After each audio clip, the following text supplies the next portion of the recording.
Shalom. First, I want to give all praise, honor, and glory unto Yahweh, Bahashem, Yahweh Shai, Bahashem, HaKadosh, and double honors to the apostles, bishops, and elders of Great Millstone from whom I learned this truth. Shalom to the 144,000 elect. I am Mayak Allah. And I wanted to bring out a video today. And I'm not sure what I'm going to call this yet. But this is a video that I wanted to see to bring out. And I'm going to let it play all the way through because it's very informative. I mean, a lot of this information we know already, but it's just all together, and I didn't want to break it up. So, and I am going to bring this out under the Fair Usage Act 1976, copyright infringement. This is for edification purposes only, and again, this is under fair use.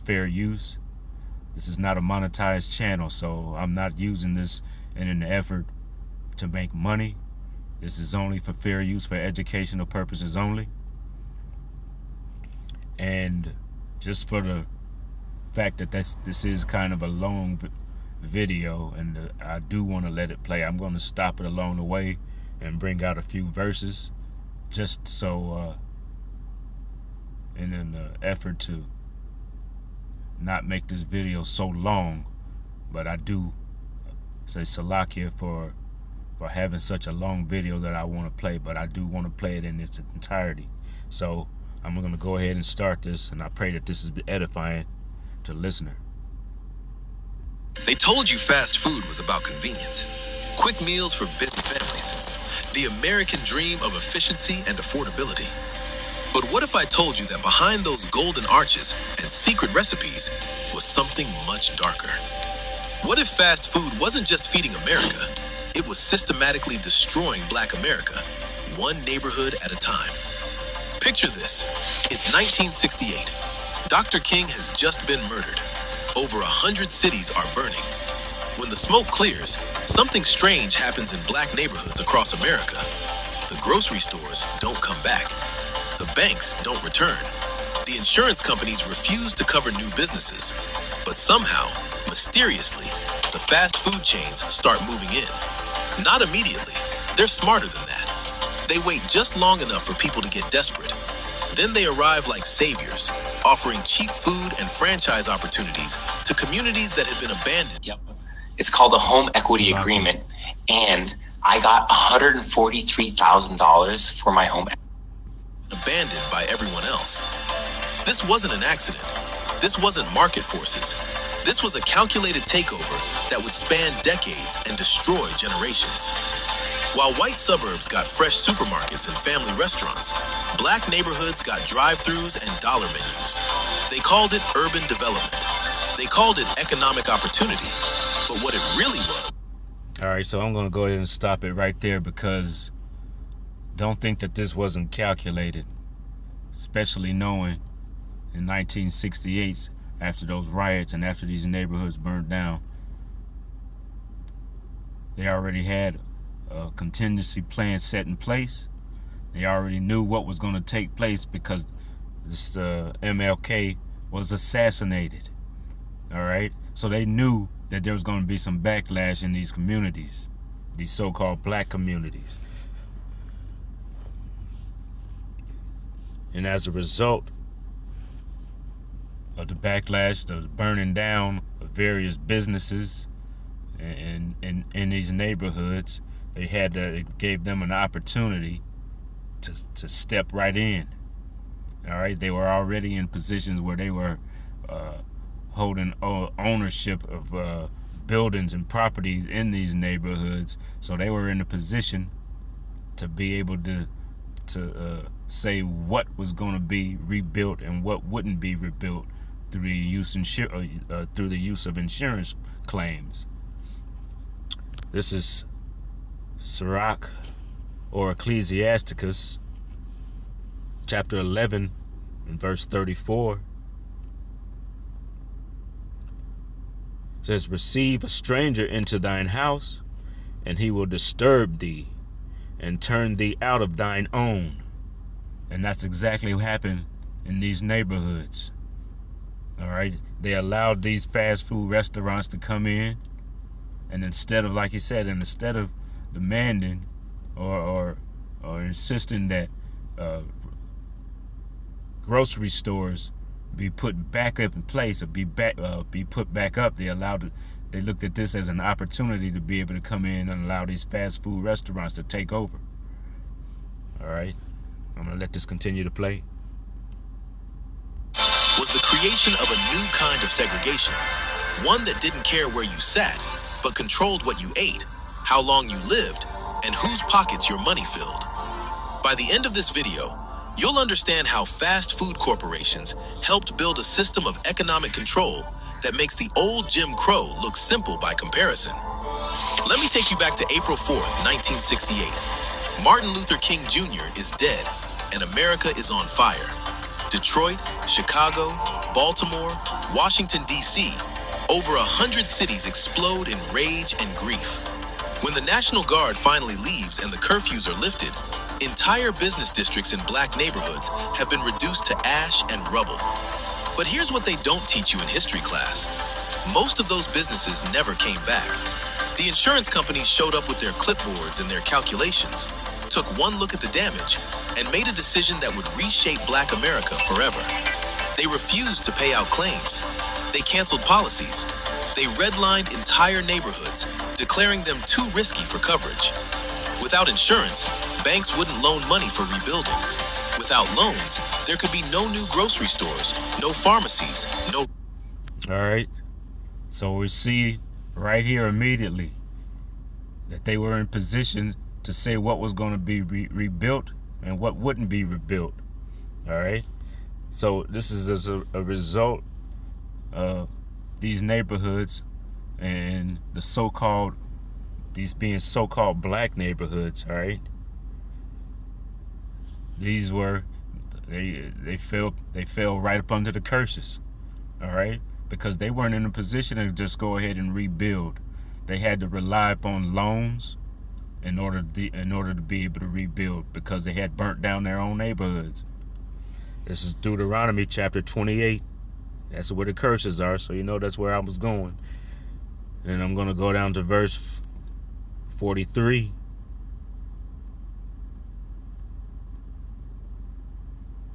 And it says, the stranger that is within thee shall get up above thee very high, and thou shalt come down very low. All right, that stranger being Esau, Edom, and the Edomites. Says verse 44, he shall lend to thee, and thou shalt not lend to him. He shall be the head, and thou shalt be the tail. So as a result of them being the ones who was doing the lending, they were in the position to say what was going to get rebuilt and what wouldn't be rebuilt. Just curses right in front of your face. I'm going to let this continue to play. Restaurants. The very businesses that had anchored these communities for generations were effectively banned from returning. Sarah Jackson owned a grocery store on 12th Street in Detroit before the uprising. 3 generations of her family had shopped there, worked there, built their lives around that corner store. After the fires, she applied for insurance to rebuild. The company told her the neighborhood was now classified as high risk. Okay. So this is one of their reasons for not rebuilding or not paying out claims, because now they deemed it as being high risk neighborhood. And yeah, it's true that the inhabitants of that neighborhood burned it down, but they anticipated these things happening this way. So they already had a plan in place to have a reason to not rebuild or to not pay out insurance claims. And all they had to simply do was bring out a decree or bring out their reason for not paying out this claim, because it's a high risk area. All right, and they labeled it at a high risk, and they still use this until today. because the label that they wanted to put on it of being a high risk. But when they shot down him and when they murdered MLK, I wonder, was he in a high risk neighborhood at that point? This is Isaiah chapter 10, verse 1. It says, "Woe unto them that decree unrighteous decrees and write grievousness, which they have prescribed." So the very laws that they prescribe is their reasoning for denying paying out insurance claims so that these people in these neighborhoods would be able to rebuild. I'll let this continue to play. Premium would cost more than her entire annual revenue. Sarah Jackson never reopened her store. Neither did the Johnson family's restaurant down the street. Neither did the Williams Brothers pharmacy on the corner. Multiply Sarah's story by thousands, and you begin to understand what really happened in the aftermath of 1968. This wasn't just property damage. This was economic amputation. I was just wondering if, here's what I suggest. Does that make sense? Let me clarify that for you. Sorry, but here's another. Amputation. Entire food systems that had sustained black communities were surgically removed, leaving behind empty lots and hungry people. And into this manufactured void, the fast food chains began to circle like vultures. But that's just the beginning of how they weaponized black hunger for profit. If you want more hidden stories like this, subscribe to Black Stories Untold. Now, back to how corporate America turned tragedy into opportunity. The first McDonald's in a black neighborhood wasn't built in 1968. That would have been too obvious, too cruel even for them. No, they waited. They studied. They let the desperation marinate for a few years, while white families fled to the suburbs, taking their grocery stores and sit-down restaurants with them. By 1972, when the first golden arches went up in devastated Detroit, it looked like salvation.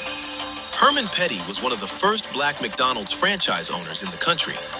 In 1972, McDonald's corporate approached him with what seemed like the opportunity of a lifetime.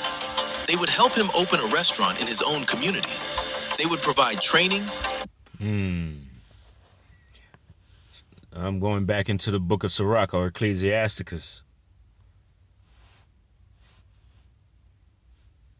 Chapter 12, in verse 10, "Never trust thine enemy, for like as iron rusteth, so is his wickedness. Though he humble himself and go crouching, yet take good heed, and beware of him. And thou shalt be unto him as if thou hast wiped a looking glass, and thou shalt know that his rust hath not been altogether wiped away." This is a wicked man, and that's what he intends on doing. That's what he's bent on doing, is wickedness. And when they come in, when they want to help you, you have to recognize and you have to be circumspect, but that they are offering help for a reason. It's going to be beneficial for them. It's not to help you. It's to help themselves. Now let this continue to play. Marketing support, and the backing of America's fastest growing restaurant chain. What they didn't tell Herman was that he was part of an experiment, a test to see if black franchise owners could be used to extract wealth from black communities more efficiently than white owners ever could. The numbers tell the story. Herman's McDonald's in Detroit generated over $2 million in revenue in its first 5 years. Sounds impressive, right? Here's what's not impressive. Herman's take-home profit averaged about $40,000 a year. Meanwhile, McDonald's corporate collected franchise fees, rent on the property they owned, forced purchases of equipment and supplies, and advertising fees. For every dollar that walked through Herman's door, about 85 cents walked right back out to corporate headquarters in white suburban Chicago. But even that wasn't the most insidious part. See, McDonald's had done their homework. They knew that black communities had higher rates of diabetes and heart disease even before fast food arrived. They knew that poverty meant people were looking for cheap calories, not healthy options. They knew that in neighborhoods without full-service grocery stores, fast food would become not just convenient, but necessary. They weren't just opening restaurants, they were creating dependency. See, like he said, McDonald's had done their homework. All right. They already knew what the kind of conditions they were creating. They already knew the economic situation of these families that lived in these neighborhoods. So they had already done their homework.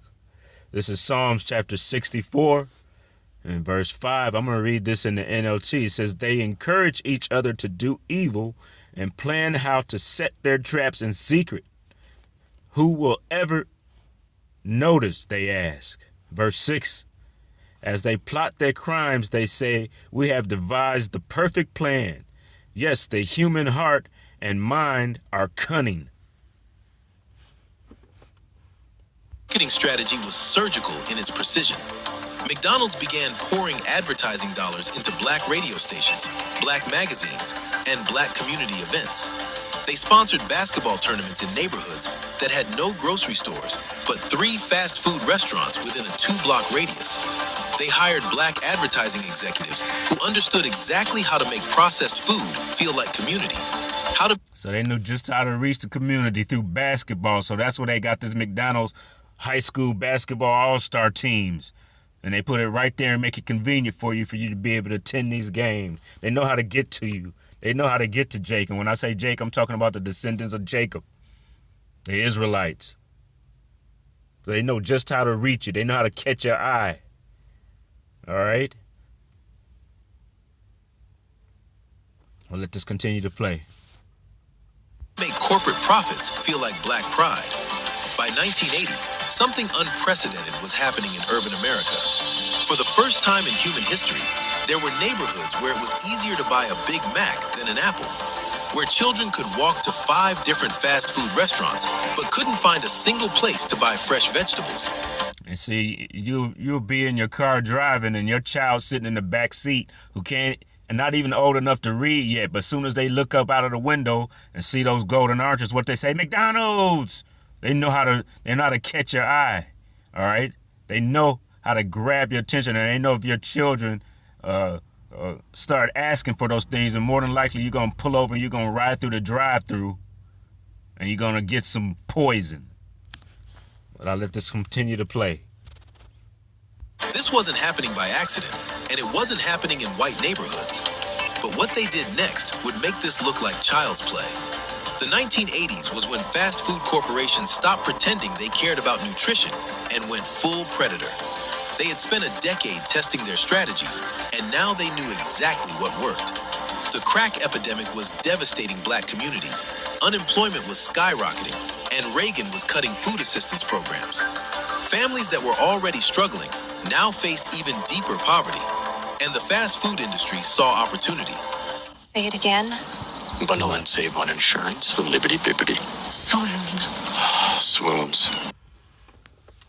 KFC launched a marketing campaign specifically targeting what they called urban consumers. Internal documents from the era, obtained through later lawsuits, show they studied shopping patterns, family structures, and even welfare payment schedules to maximize their marketing impact.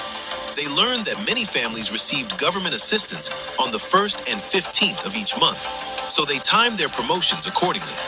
They weren't just selling food, they were designing a system to capture as much government assistance money as possible. Burger King took a different approach. They focused. So they give you the money and then they get it right back. You see how they do a diligent search? And Jake is just so easy to be preyed upon because he don't think it through. They even accept WIC, or they accept welfare. I don't know if they still do this, but they accept it at fast food restaurants. On children.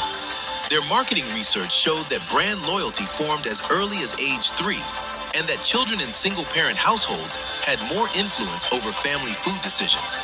So they flooded black neighborhoods with playgrounds, birthday party packages, and toys designed to create emotional connections between toddlers and burgers. They were literally programming the next generation to crave processed food. But McDonald's was the most ruthless of all. They pioneered what marketing experts now call cultural embedding. They didn't just advertise to black communities, they made themselves seem essential to black culture. They sponsored church events, community festivals, and school fundraisers. They hired black celebrities not just for commercials, but to become public advocates for the brand. When a McDonald's be on TV rapping about hamburgers. So they took rap and at the same time. All right, they used it and used it on you. They took it and used it on you.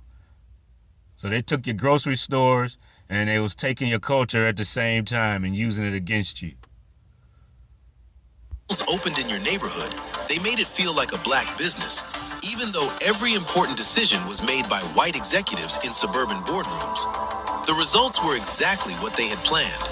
By 1990, the average black family was spending nearly twice as much of their food budget on fast food as white families. Children in black neighborhoods consumed fast food an average of 3 times per week, compared to once per week for white children. And the health consequences were starting to show. Obesity rates in black communities began climbing faster than anywhere else in America. Type 2 diabetes, once rare in children, started appearing in black kids as young as 10 years old. Keep watching, because what comes next will blow your mind.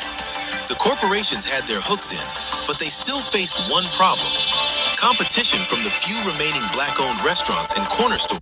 And before we get there, I'm going to go right back to the curses, because he just touched upon a point. This is Deuteronomy chapter 28, verse 59. It says, Then the Lord Yahweh will make thy plagues wonderful, and the plagues of thy seed, even great plagues, and of long continuance, and sore sickness, and of long continuance. Moreover, he will bring upon thee all the diseases of Egypt, which thou wast afraid of, and they shall cleave unto thee. Also every sickness and every plague which is not written in the book of this law, them will the Lord Yahweh bring upon thee until thou be destroyed. That had survived the economic devastation. These local businesses knew their customers personally, extended credit during hard times, and kept their profits circulating within the community. They represented everything fast food chains were trying to destroy: local ownership, community. And now you can even get credit on buying fast food. You can order food and you don't have the money for it, but you can pay on a payment plan. All right? Community connection and economic self-determination. So the chains declared war. Not openly, of course. They called it market expansion. McDonald's, Burger King, KFC, and Taco Bell began a strategy of aggressive clustering. Whenever they identified a black-owned restaurant that was doing well, they would open a franchise directly across the street or next door. They could afford to operate at a loss for months or even years. Their suburban locations subsidized the losses. But a family-owned restaurant couldn't compete with a corporation willing to lose money just to drive them out of business. Take the case of Williams Family Restaurant in Baltimore. For 23 years, the Williams family had served their neighborhood soul food, hired local teenagers, and supported community events. In 1985, McDonald's opened directly across the street. Within 6 months, a KFC... Never mix salt with cinnamon if you don't want to stabilize your blood sugar 47 times faster than with metformin. This is the last... A KFC opened next door. The Williams family watched their customer base evaporate as people chose convenience and lower prices over community connection. Within 2 years, Williams Family Restaurant was forced to close. This pattern repeated in city... So even though this so-called, a lot of times this so-called soul food is not good for you, it's a better alternative than eating processed food from these fast food restaurants. You know, a lot of that stuff has got, you don't know what it's fried in, and it's not even real food. That's why a half hour later you're hungry again. All right, but I'll let this continue to play. After city, neighborhood after neighborhood, local restaurants that had survived urban renewal, white flight, and economic disinvestment finally succumbed to corporate warfare. And with each closure, another piece of black economic independence died. But the fast food industry wasn't satisfied with just controlling where people ate. They wanted to control the entire food landscape. They began lobbying city councils to change zoning laws in their favor. They pushed for restrictions on street vendors and food trucks that might offer healthier options. They fought against proposals for new supermarkets, claiming the neighborhoods couldn't support both fast food and grocery stores. In Detroit, documents later revealed through Freedom of Information Act requests show that McDonald's corporate lawyers helped write zoning legislation that made it nearly impossible for full-service grocery stores to open in certain neighborhoods, while making All right, so you have to have these officials who are probably getting kickbacks just to do these zoning laws and make up more decrees saying that there's certain things couldn't be in a certain area, or certain grocery stores wouldn't be allowed to be in a certain areas or in a certain radius. So I'll let it continue to play. fast food restaurant permits almost automatic. They weren't just opening restaurants, they were rewriting the laws to ensure they would never face real competition again. The most devastating part was how they weaponized black entrepreneurship against black communities. The franchise system was designed to look like black ownership while maintaining white control. Black franchise. So here they offered they offered franchises of these different fast food chains. All right, so they come in bearing gifts, and they allow a so-called black man to have a part ownership in his franchise. Ecclesiastes chapter 7 verse 7 says, "Surely oppression maketh a wise man mad, and a gift destroyeth the heart." That's exactly what these things do. When it's talking about heart here, it's talking about mind, just going back into these different zoning laws. All right? And then when they come in and offer the so-called black man a franchise, it looks like they're giving him something, giving him this opportunity to pull himself and his family up by his bootstraps. All right? But in all actuality, what they're doing, they're destroying you.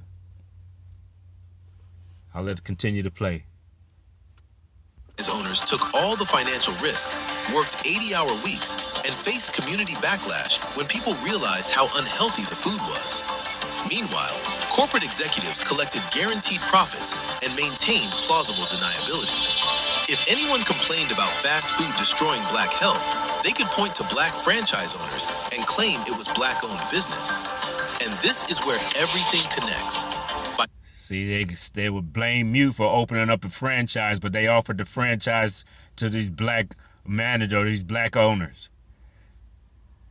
So that just go ahead and really relieves them of any responsibility. They can just point the finger at you for opening it up in your neighborhood.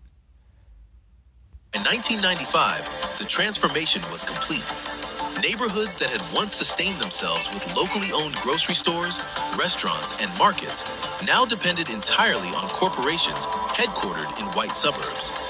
Money that had once circulated within black communities, supporting black jobs, black entrepreneurs, and black wealth building, now flowed out every single day to shareholders who had never set foot in these neighborhoods. The health consequences were exactly what any rational person would have predicted, and exactly what corporate executives had to have known would happen. Obesity rates in black communities doubled between 1980 and 2000. Diabetes rates tripled. Heart disease, stroke, and hypertension all skyrocketed. Emergency rooms in black neighborhoods began seeing children with diet-related diseases that had previously only affected adults. But here's the most insidious part. When black communities started dying from diet-related diseases at unprecedented rates, the same corporations that had created the problem positioned themselves as the solution. They introduced healthier options like salads and apple slices while keeping their core menu exactly the same. They funded studies on childhood obesity that somehow never mentioned the role of fast food marketing. They donated money to black health organizations, ensuring that criticism would be muted. This wasn't just business, this was systematic extraction.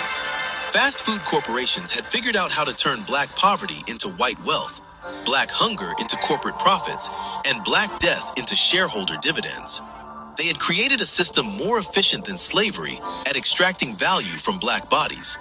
Slaveholders at least had to keep their property alive and healthy. Fast food corporations could work their consumers to death and simply find new ones. The numbers are staggering when you see them all together. Between 1970 and 2000, an estimated $400 billion flowed out of black communities and into fast food corporate coffers. Boost your energy, boost your vitamin D, boost your blood flow, boost that drive. Coffers. That they knew that if they can keep you eating these abominable foods, all right, they know that they could keep you in a position where you are up under their thumb and always in need of them, in need of their doctors. Your health would always be poor, and even after that, after you go to their doctors and make their doctors wealthy, what happens? You end up in the morgue, and then you got the morgue owner. He's getting wealthy also because he's got to bury. You got to pay to be buried. All right, so they know as long as they can keep you in that committing these sinful acts, or misusing and abusing your own body by not caring about what you're putting into your body, that they could keep you under their thumb and they could keep stay in their positions of authority. I'm gonna go to Judith, chapter 5, and I'm just gonna read verse 20. Let me see. Now, therefore, my Lord and Governor, if there be any error against this people, and they sin against their power, let us consider that this shall be their ruin, and let us go up, and we shall overcome them. But if there be no iniquity in their nation, let my Lord now pass by, lest their Lord defend them, and their power be with them, and we become a reproach before all the world. And now it is coming out. It's being known exactly what her plans have been all this time. All right, but they've been keeping you in a position where you're being eating these abominable foods and ruining your own health. They're keeping you in sin. They're keeping you right in the position that they want to keep you in, where you're dependent upon them, dependent upon their so-called doctors. All right, it's just a few more, a little bit more of this that I want to play, and that'll be the end. It's money that could have built black-owned grocery stores, funded black restaurants, supported black farmers, and created generational wealth for black families. Instead, it built mansions in white suburbs for executives who viewed black customers as nothing more than profit centers. And the most tragic part? It worked so well that other industries started copying the model. Payday loan companies, rent-to-own furniture stores, and predatory cell phone companies all studied what fast food had done and applied the same strategies. Create dependency, extract wealth, blame the victims. This is why fast food became the new Jim Crow. The old system required signs and laws to maintain segregation. The new system uses zoning laws, marketing budgets, and franchise agreements. The old system was obviously racist and eventually faced resistance. The new system hides behind black faces and claims to be providing opportunity. The old system lasted about 90 years. The new system has been running for over 50 years and shows no signs of stopping. Today, a black child born in urban America can expect to live 7 years less than a white child born in the suburbs. Much of that difference comes down to diet-related diseases that barely existed in black communities before fast food corporations targeted them for systematic exploitation. Every day, about 300 black Americans die from preventable diet-related illnesses. That's a 9/11 every 10 days, caused by a food system designed to prioritize corporate profits over human life. But black communities are fighting back. Food justice activists are creating urban farms, cooperative grocery stores, and community kitchens. They're demanding that cities limit fast food density and require corporations to pay living wages. They're teaching children to grow their own food and cook their own meals. They're rebuilding the food sovereignty that was stolen from their grandparents. The corporations are scared. They're spending millions on lobbying and public relations to maintain their stranglehold on black neighborhoods. So this is what's going on right now, because people are waking up and they're recognizing that this so-called white man doesn't mean them any good. All right? Proverbs chapter 29, verse 2 says, when the righteous are in authority, the people rejoice. But when the wicked beareth rule, the people mourn. And I'm going to end this right here because this is what's going on right now. The people are beginning to wake up and recognize that the people that are in authority right now don't mean to do them any good. They don't bring about anything but their harm, their demise, and in an effort to destroy them. This is what the wicked do. All right, but I'm going to end this here. And I pray that this has been edifying to the listener. I want to give all praise, honor, and glory unto Yahweh, Bahashem, Yahweh Shai, Bahashem, Rahakadash. Shalom.